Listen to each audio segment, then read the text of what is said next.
Magagawa tayo guys ng ating almusal and meron tayo dito na ating hot cake na ready mix na siya. Basta na lang natin paghahaluin sa itlog at saka sasamahan natin ng tubig. And meron din tayo dito na purong tabliya. Ito ay gawa dito sa amin. Wala ito guys halong asukal. Basta siya ay tabliya lang talaga or purong kakao. Yan. And umpisahan na natin. Dalawang ganito kadami yung laman niya. Yan, dalawang ganito kadami. Pero since dadalwa naman kaming kakain, isa lang muna yung gagawin natin.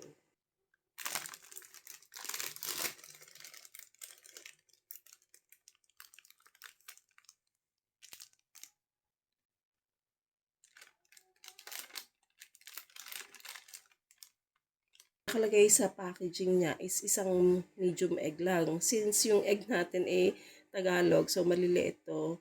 So gagawin natin dalawa. Dalawa yung ilalagay natin dito.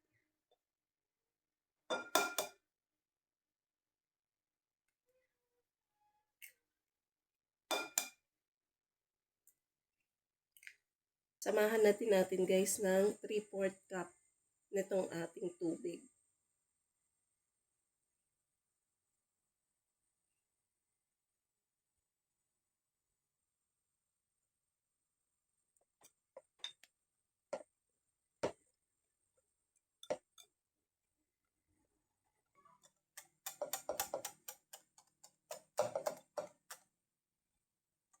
So, pag ganito guys, na yung itsura niya ng ating mixture. Ayan.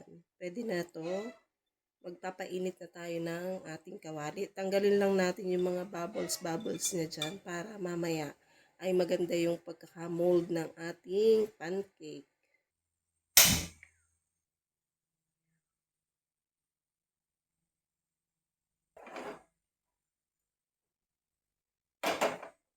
Mahina lang guys yung ating apoy kasi baka masunog yung ating pancake. And unang salang lagi, maliit lang yung ginagawa ko kasi yung sa unang salang talaga niya, hindi siya perfect. Hindi maganda yung pagkakamold niya.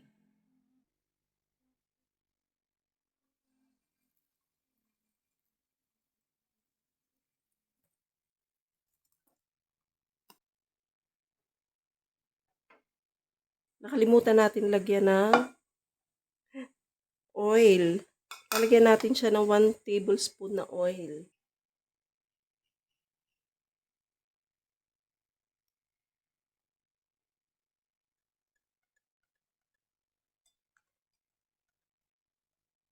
Buti na alala ko agad. Isang salang pa lang tayo.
Since apat din na tasa yung nilagay natin, kaya apat din na kutsara ng asukal ang ating itinimpla dito.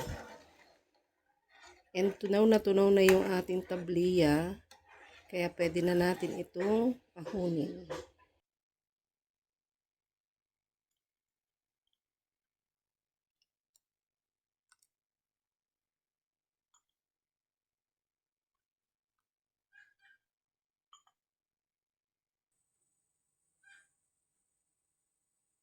Dalawa agad yung ating itatry.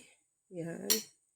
And meron tayo dito ng pancake syrup. Hindi pa pala siya bukas. Diyos ko.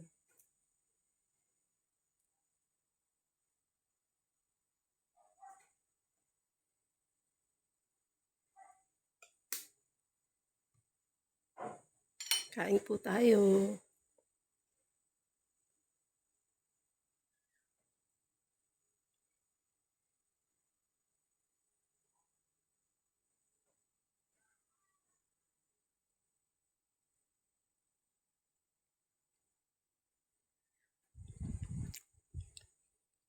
Sarap.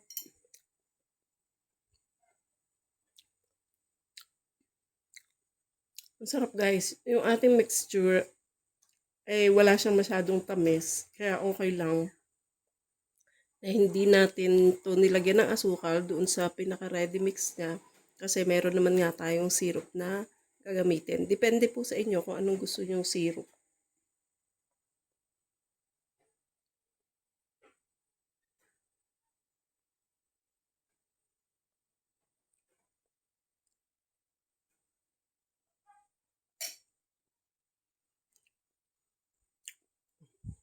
Tapos meron tayo dito tsokolate. Puro kakao.